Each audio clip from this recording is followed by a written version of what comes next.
You are now watching the Biz to Biz podcast with Alan and Justin. Yo, what's up, everybody? It's Justin live from B2B Vault, the Biz to Biz podcast, sponsored by Nationwide Payment Systems, hosted by this guy, the Chuck Norris of payment processing himself, Alan Kopelman.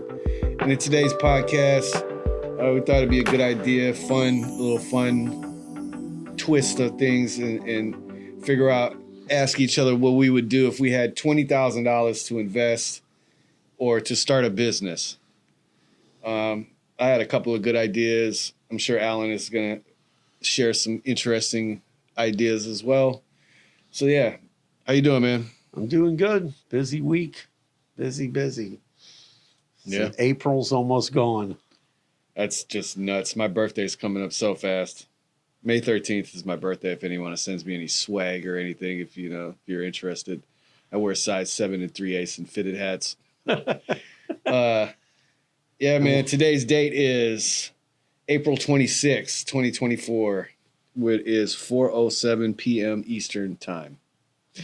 So, yeah, man, I had dental surgery on my mouth yesterday. If anyone's noticed of why Justin is so grumpy lately, it's one of the main reasons, yes, is because my mouth is...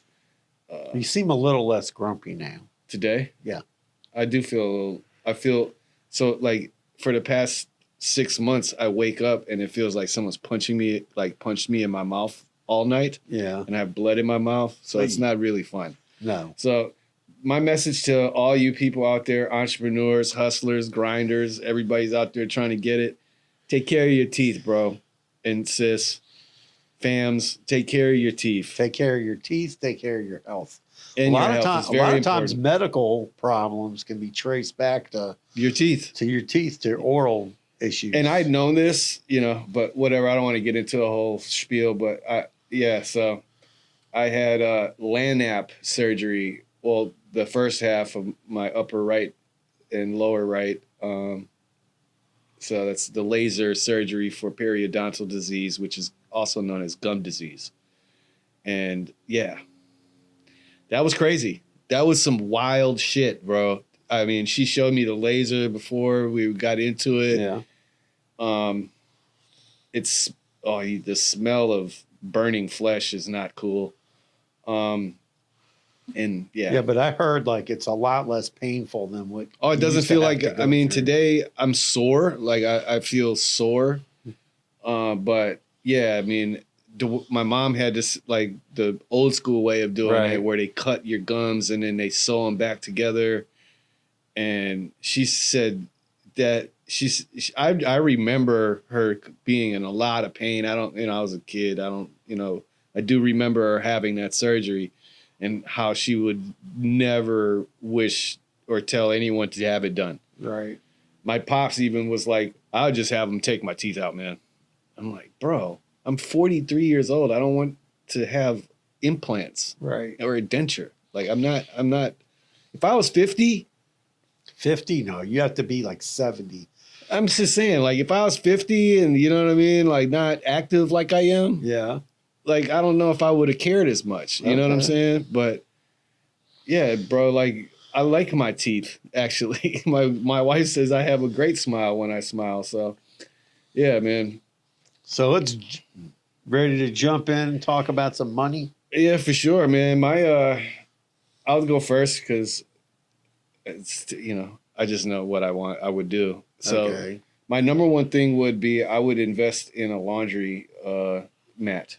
I would try to find the cheapest building possible and stock some laundry, wash and dryers in there. And then I would eventually, if it was feasible, I'd also have like dry cleaning services as well inside of the facility. But that would be obviously, $20,000 isn't going to cut it. But a lot of times, like you can set up like a laundromat and then make a deal with like a dry cleaner. Exactly. Where people can like drop stuff off to you. And they don't know the difference. Right. They don't know it's going to another place. And there's some So one of my friends started a business when he was a bellman in a hotel. Mm-hmm. People would ask, "Oh, can I get my shoes shined? Can I get my shirts cleaned?" And he would just do it. He would just take it to the he would shine the shoes himself, him and his friend, and then they would take the dry cleaning to a dry cleaner down the street. They would just upcharge the customer, and they would do it. And then they started a little business. Yeah, I mean, Doing that me and in my wife have been hotels. talking about starting a laundromat for about, I don't know, One thing, 3 years now. We've been really, yeah. one of my She's friends, ready to quit her job anyway, so like I would rather have her run the laundromat. She was doing during COVID. yeah, She started a laundry service to like coincide with the cleaning service. right, She still got a couple of like older guys, well, older people, not guys. Well, there's one guy. He's from New York. I can't remember his name. He's funny as shit. But yeah, she still does the laundry for them. So the laundromats, you know, we call it paper bag money yeah, because it's just endless. You know what I'm saying? Like, I can imagine how much people are getting over at the laundromat. No, the laundromat. The thing is with, the older laundromats, you'd walk in there, you'd have to have quarters. Okay. Now, a lot of these laundromats, you have The to new put, one, you got a card. you got to put a credit card in there. Yeah, and then not even, well, the one we No. go to, you can put money on, dollar bills or whatever. You can use your debit card too, but it's a specific card for that laundromat. Right. Yeah. So- Some of them have that where you buy a prepaid card Yep. and then you use a prepaid card. Which is a pain in the ass because my wife has lost it a few times and it's like loaded. yeah, that's know- not good. No, so yeah, that's A lot of them just have credit card readers on there now. You just swipe your card. not at the laundromat we go to. No, I'm just telling you, I've seen them out there. One thing, my friend owns a laundromat in Jacksonville. Told me the most important, and I had another friend of mine that owned one here. Told me the most important thing Sorry. about owning the laundromat, right? Because I wanted to buy one time. He said, you need to learn how to fix the laundry machines. Oh, for sure. If you don't know how to fix the laundry machines, he goes, you'll be paying people. And he goes, my friend didn't know how to fix the washers and the dryers. He didn't know. He was paying guys. He's like, man, it was the biggest mistake he ever made. You had to sell the place. Because if you're not fixing it, if you don't know how to fix it yourself and you got a bunch of old equipment, you got to be really careful when you're buying a business. Fortunately, I grew up impoverished and I've had to take apart my fair share of washers and dryers. Okay. It's not very complicated. Well, I'm sure it's not. It is not. Usually there's just a motor. I mean, if you're motor shot, you're motor shot. But a lot of times what happens is the belt falls off. Right. And the same shit for the dryer. I Right. mean, unless the heating element goes out, and that's really easy to replace too. Yeah. It's So like he a was, spark plug. yeah, he was just telling me, he goes, that was a mistake that he made. He didn't realize with the, how old was the equipment. And then also a lot of people like to bring their laundry, drop it off, and then you have somebody there who's doing the laundry Yeah. and doing a fold. So that's kind of, that would, I don't want to, well, It's really it doesn't popular. even matter. It's really so that's popular. like what Justina, my wife, wants to do. She No. doesn't want it to be open for the public per se. Right. The neighborhood is one, you know what I mean? She just doesn't really she wants to do the laundry herself. So one, she doesn't have to maintain the washing machines. I'll tell you that what I would do. because people overload the washing machines. Right. And people put too much shit in there. Yeah. And that's how your washer and dryer breaks. It's just like your kids. Right. They don't know how to do their laundry. They put their whole wardrobe in the wash machine and then they stuff it to the Then point it where gets- it's then it's full of water and and they can't do nothing. Right. And you got to do a drain. Yeah. No, but here's a good idea for that. So there were some guys that I had met one time when I was at a startup thing, and they had a good idea for a laundry service. They never launched it. It was just like people presenting their entrepreneurial ideas.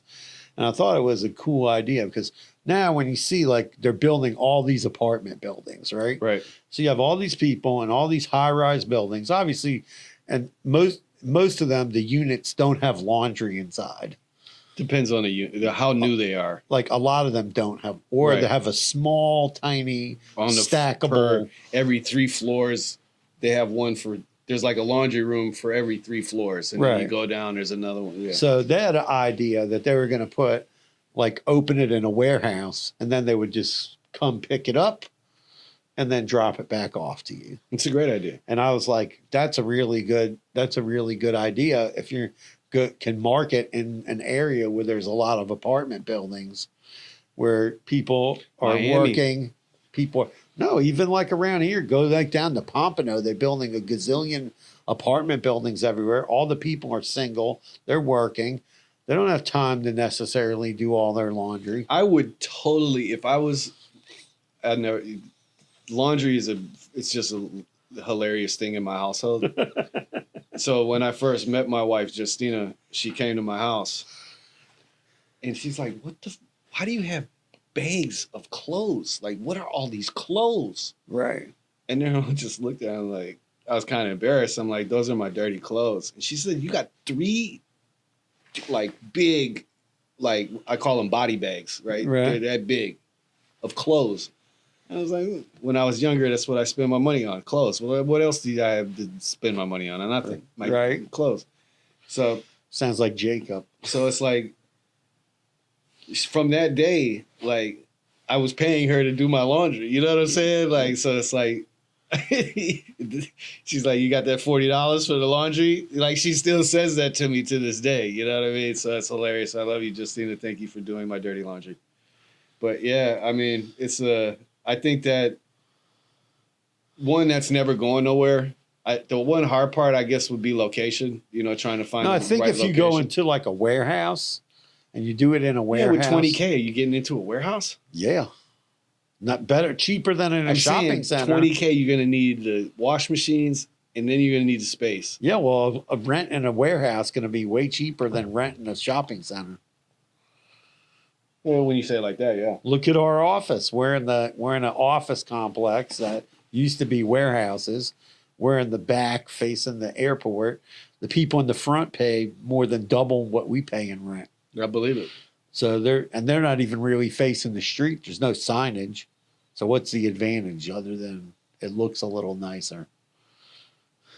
You That's still it. hear the airplanes. I'm gonna say there's nothing really Right. nicer So about I mean, it. you know, when you look at office space, you look at A, B, C, D office space, right? And then, you know, when you go look at warehouses, obviously, you know, warehouse space is warehouse space. So how much warehouse space do you need? I don't need starting off. You wouldn't need much, right? I mean, enough. Just In my head, I told my wife, I said you would need one big industrial guy, you know, like this super big one. what The wash machine. Maybe 2, right? And then you could get away with the other. small ones. Oh yeah, you could. Of course. I mean, there's a shit ton. Pardon me, but like the strip malls. Yeah. You know, like the strips over in Fort Lauderdale. There's a laundromat in almost every one of them. Right. You know what I mean? Yeah, And but I so- think if you aim at a higher customer, That's- for pickup, you that- don't have to be in a shopping center. A lot of times they own, like, I had an uncle and he owned like some laundromats, but he owned the building. Of course. So, and he That's- didn't, that's and there simple. was all the quarters. And I Right. remember going there with him and getting quarters. It- Well, I'll tell you what, when I was single, I lived in this condo building, okay? And in the condo building, you had to go downstairs and you had to buy these green plastic tokens. Oh, I To put in the washing I've, machine. I've been to a laundromat that had that. So one night I come home from work and I've got to do my laundry. You know, it's back when I was still doing the chef thing, and I got to do my laundry. And I go down there and I look in the garbage can and there's 5 gazillion green tokens. I'm like, are you kidding me? you took them. I took all of them, those green tokens, and I figured out, even though there was a lot of whole ones that really went busted, then the other ones I just like sort of like put a little bit of Tape? stick glue on them, and I had free laundry the rest of the time I lived there. Absolutely. And but yeah, so if you're using tokens, don't be throwing them in the garbage where Yeah, people no. can get them. That's why the business model is what you're saying more is pickup. You know what I mean? A real laundry service. Yeah. I mean, ideally, of course, having a brick and mortar is the way to go because then you can set up some, your vending machines, your ATMs. You could still be in a warehouse that has some street access where some people might say, "Yeah, I'm going to drop off." But think about like work. So pre-COVID, we had a problem. We had a client that had like a bunch of vans, and they would go drive to like real estate offices and a lot of the and professional offices. You could make a killing with dry cleaning and pick up everybody's dry cleaning, right? But you want to know what happened to that business? It went down. People were working at home. Now everybody's wearing like casual clothing like this. Professional up top, party down below. Well, no, not even that. People are just people are dressed a lot more casually for work. Bro, everybody I know that went to work it had to be on Zoom calls. Yeah. They'd be like, bro, I literally would have on jogging pants and a suit jacket. Right. And that's it. Like, they weren't changing their shirts. Right. They weren't, because, I mean, you think about it, no one's smelling you. No one's, like, oh, hey, you got some smudge on your collar. Yeah, like you're filthy, bro. Yeah, but not only, there was a few accidents that became famous with that. I was on a meeting and a guy took his laptop in the bathroom and forgot about it and got up from his seat and he knocked it and then the camera came on. That's disgusting. Why the hell would you take your laptop in the bathroom? He had the camera off. Doesn't matter. He had to go. He put it on mute. You tell him you gotta go to the bathroom. What are they gonna do? Fire you, bro? He put it on mute, brought it in there. No, gracias, amigo.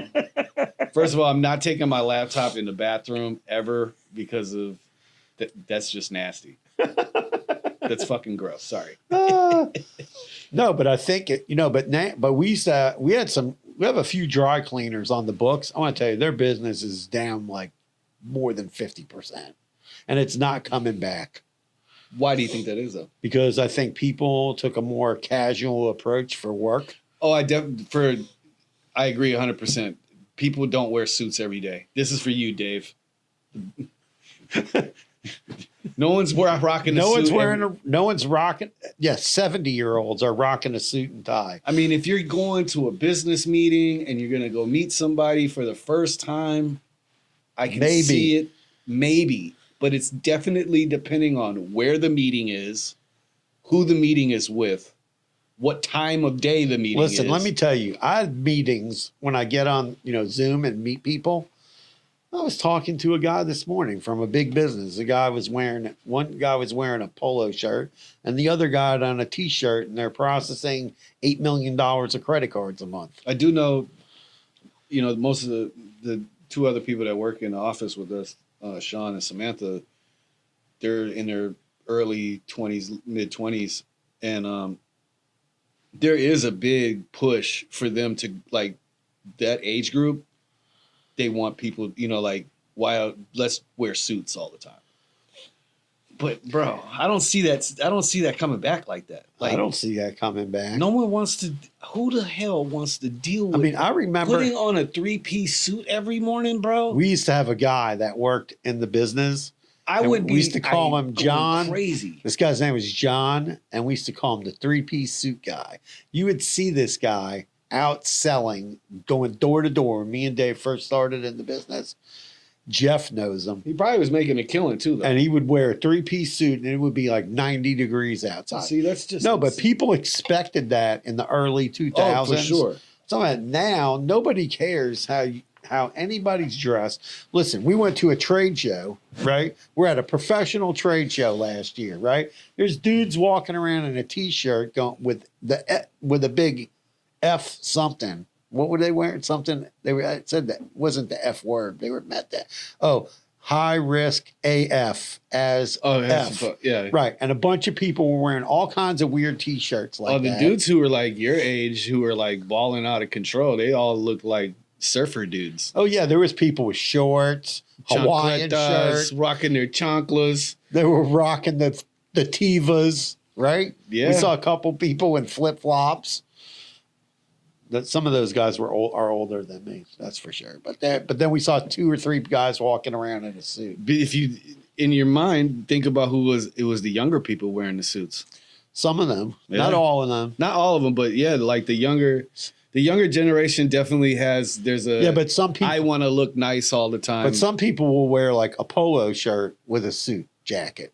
That's corny to me. I know, but I see it all the time. No, that's like standard Miami business And apparel. one of the things I used to make fun of. Okay, let me tell you one business faux pas I used to make fun of. Okay, there was a movie with Michael Douglas in it, okay? And he went crazy and like whatever. I don't know.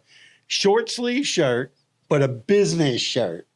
Like a short sleeve white business shirt, but it's short sleeve with a Oh, pocket. right, yeah. With a pocket. And you can wear that under your suit jacket. Right, but guys would wear that with no suit jacket and then the pocket protector. Oh, that's Right, that's or Revenge of the Nerds. Or a guy wearing that with a tie. I mean, that is don't not wear that. Yeah, no. But I would see dudes wearing that. That's some Poindexter shit.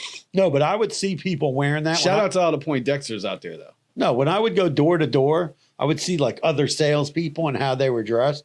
But you know, like I went to a meeting one time. It's funny because I have like, this is like my Poindexter jacket, to be honest. Like, because I got all kinds of stuff. You know, I got a pocket knife. I got my flashlight in case, you know, hey, what's going on over there, fellas? Usually have my notebook. I don't know where that is. That's kind of, But I walked in, that's freaking me out. No, right I now. walked into a meeting one time. I was wearing a long sleeve shirt with a tie on. I came into the meeting. This guy owned like 5 restaurants on Miami Beach, doing millions of dollars a month. He looks at me. He's like, "You got to lose the tie." He goes, "I can't handle it." He goes, "Unbutton, roll the sleeves up." He's like, "You got to be a little more relaxed." Yeah, most of the time when you dress like And that, you looks like you got a stick in your ass. And then I said, "Okay." Pause. So I get like more relaxed. And this guy's coming to the meeting. He's wearing like $300 flip flops. Okay. $300 flip flops. Oh yeah, he had like some With some I don't know, Louis like Vuitton flip Yeah, like flops? Louis Vuitton flip flops. Gucci loafers. He's got on like he had on flip flops. He had on a pair of shorts and a Hawaii and a golf shirt. I'm like, okay, They call them Gucci slides. okay, whatever. Whatever. Gucci slides. But I'm just saying, like, you know, you don't if you overdress if you overdress for a meeting, no one wants to see that. I mean, I go to meetings with people all the time, and you see people how they're dressed in their office, and it's, you know, it's gotten pretty casual. I will say that some people started wearing like more like a jacket, but with a very casual looking shirt with it. Or even a Like t-shirt. that. Yeah, or a t-shirt with a jacket. That's just corny to me. Steve Jobs used to dress like that. Steve Jobs. He would wear a turtleneck with a Yes, jacket. He dressed like with he was blue going to a jeans. funeral every day. Yeah, he wore black. Well, he kind of was, but whatever. So Every black pants. he was black literally shirt. watching Apple die every day that he went to work. Whatever. I don't think Apple ever died. No, it's doing great. Well, on paper, not so much. Anyway, so yeah, man, I think that would be my number one. I think it's a $20,000 I investment. think there's a business there. There's I don't know definitely if you a could business do there. it for 20 grand. You probably could get started for 20. That's what I'm saying. It would have to be really small scale because one of those industrial machines that I'm talking about is 20 grand. At least. I mean, Well, you could brand still, new. You For could you- still start with some smaller machines. there's a company by my house. It's called Sudsies, and I was doing a little research on it. And it's pretty much what I'm talking about, how it started. So, yeah, that, and this is my second one. Okay. And this is something that I'm actually pursuing, is a spice company. Right? So it's going to be J&J Spices, Okay. Justin and Justina. We've been going back with the logo. My wife is, I didn't know how much of a pain in the ass she was going to be with this, but yeah. Does she want an eagle on it? No. She wants it to look really, Inside joke. she wants it to look old school, but like she's right. It should. I said my idea was like you ever remember the East Indian Trading Company on obviously Yeah. from like the whatever 1200s, Right. 1300s, whatever. Their logo was like it just was real plain, and it said East Indian EIT, right? Yeah. It's kind of what I had J&J, like, because it's spices, right? So you can't really spice up a spice, right? Like, that's where people go wrong. They spend so much money on packaging, and I want it to be really plain Jane, you know what I mean? And basic, like turmeric, you know what I'm saying? But I mean, we're not going to be doing that. I have, some chili, curry, hamburger, taco seasoning, a few others. Yeah, when I was in And my Italian herb mix. So when I was in Dallas and I worked for the hotel company and I was a chef, so they wanted I was in charge of making all the recipes for like everything. Like, okay, we're gonna have this ranch salad dressing, and this is what goes in the ranch salad dressing. Right. So we could have our own taste.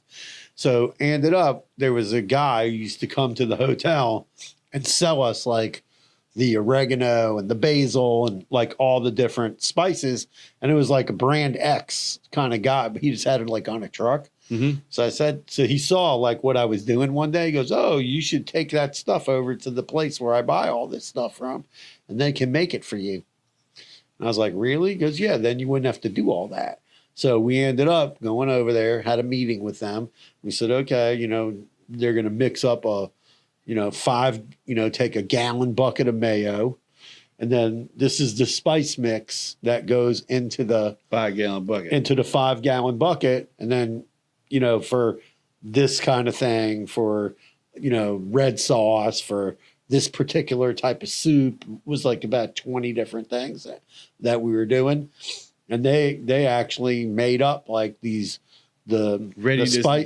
spice mix, and it was in a not a Ziploc bag, but like a sealed up bag, right? And then that's how we bought it. We bought it from them. So it'd be pre-mixed. So the people who are cooking spaghetti or something, they didn't have to measure out. Yeah, basil, oregano, all that. They just, boom, I'm making a batch, take one thing and I guess I had two good ideas because we just killed the whole podcast. That's all right. Those are good ideas. Yeah. If you have money and you don't know what you're going to do with it yet, but you have the money, get on Betterment. You can get 5.5% interest on your money in a savings account.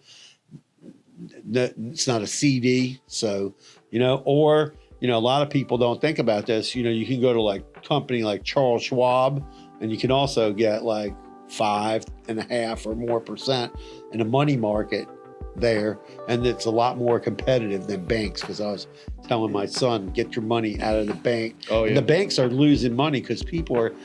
I don't understand why the banks don't raise their interest rates. Their money's dissipating out, and people are taking their money. They're moving it to Betterment, to Charles Schwab, to these online banks to do that. But those are good solid business ideas. I'll tell you one business idea not to do. Oh, well, we won't get into that. We'll save it for next time. We'll save it for next time. Some businesses not to do. Right. All right. That's the podcast for today. Check us out on out. YouTube. Smash that subscribe button for us for the one time. Show some love. Peace. Peace out.